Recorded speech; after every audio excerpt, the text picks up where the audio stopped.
আজ আমি রান্নাঘর থেকে বেরিয়ে বন্ধুরা আমার বাগানের কিছু গাছ দেখাবো। এই যে এগুলো হলো ঘটি বাঁশ। এই যে ঘটি ঘটি হয়ে আছে, এই জন্য এর নাম ঘটি বাঁশ। আর এই গাছটি হলো হাসনোয়ালা ফুলের গাছ। এক গাছ ফুল ফুটেছে, প্রতিটি ডালে ডালে ফুলে ভর্তি। এই ফুলটি সন্ধ্যেবেলা ফুটে ওঠে যখন, পুরো বাড়ি গন্ধে মাতোয়ারা হয়ে যায়। আর এই যে আমাদের বাড়ির পাহারাদার, এর কাজ হচ্ছে খাওয়া আর ঘুমানো। আর আছে আমাদের একটা 12 মাসে আম গাছ।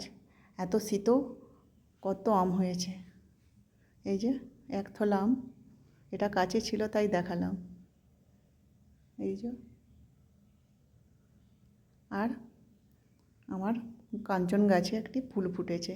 এই যে এটা হচ্ছে রঙিন কাঞ্চন ফুল, দেখতে দারুণ, তাই সবাইকে দেখালাম। ভিডিওটি কেমন লাগলো অবশ্যই জানাবেন।